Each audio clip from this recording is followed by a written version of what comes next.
அனைவருக்கும் இனிய வணக்கம். இது உங்கள் ஏஜிஸ் வெதர் அப்டேட் சேனல். இந்த அறிக்கை எதற்காக அப்படின்னு பார்த்தீங்கன்னா, இன்றைக்கான வானிலை அமைப்பை என்னால் கொடுக்க முடியாத ஒரு காரணத்தால் ஒரு 2 நிமிட வானிலை அறிக்கையாக தற்பொழுது நான் கொடுக்க விழைகிறேன். இப்போது இன்றைக்கான வானிலை அமைப்பை பார்ப்பதற்கு முன்பு நேற்றைக்கு அதிகபட்ச மழைப்பொழிவாக வேலூர் மாவட்டத்தில் 40 சென்டிமீட்டர் அளவிற்கு 40 மில்லிமீட்டர் அளவிற்கு மழை பொழிந்துள்ளது. 4 சென்டிமீட்டர் என்றலாம்.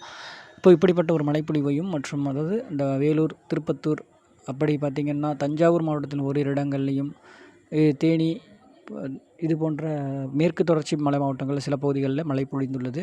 பெரிதளவுக்கு மத்திய பகுதிகளில் ஒரு மழை பொழியவில்லை. ஆனால் பார்த்திங்கன்னா வட உள் மாவட்டங்களில் கர்நாடகா ஆந்திர எல்லையோர பகுதிகளுக்கே ஒரு மழைப்பொழிவை கொடுத்த நிலையில் இன்றைக்கான மழைப்பொழிவு அப்படின்னு பார்க்கும் பொழுது கிழக்கு காற்றின் ஏற்றம் சற்று தாமதமாக வந்த ஒரு காரணத்தால் தற்பொழுது மழைப்பொழிவின் உருவாக்கமானது இன்றைக்கு பெரும்பான்மையான மாவட்டங்கள்னு பார்த்திங்கன்னா டெல்டா மாவட்டங்களுக்கு நல்லதொரு மழைப்பொழிவு வாய்ப்பு தெரிகிறது. புதுச்சேரிக்கு தெற்கே உள்ள டெல்டா பகுதிகள், அதற்கு சற்று அதனை ஒட்டி உள்ள உள்பகுதிகள் அப்படின்லாம், கள்ளக்குறிச்சிக்கு கிழக்கு தென்கிழக்கு புறமாக அப்படின்ற மாதிரி இப்போவே பார்த்திங்கன்னா தற்பொழுது கர்நாடக எல்லையோர மாவட்டங்களில் ஓரிரு இடங்களில் உள்பகுதிகளில் மழைப்பொழிவு அதற்கான சூழல் இருக்கிற இடத்துல மழைப்பொழிவை கொடுத்து வருகிறது.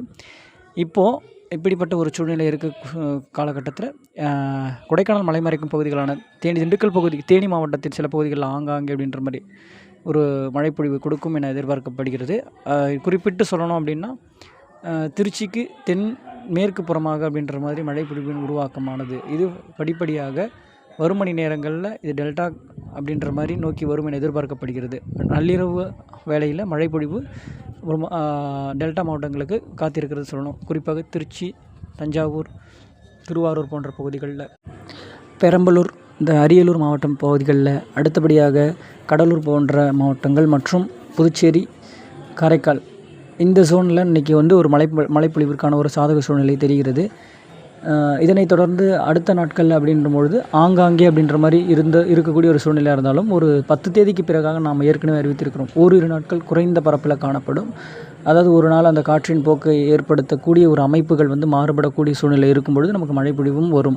ஆனால் மழைப்பொழிவு ஆங்காங்கே அப்படின்ற மாதிரி இருக்கக்கூடிய ஒரு சூழ்நிலையாக இருந்தாலும் 14 தேதிக்கு பிறகாக 14 தேதியிலே எதிர்பார்க்கக்கூடியதாக இருக்கிறது.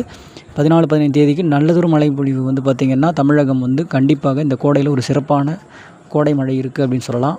வானிலை எப்பொழுதும் மாறுதலுக்கு உட்பட்டது. வானிலையோடு இணைந்திருங்கள். நன்றி, வணக்கம்.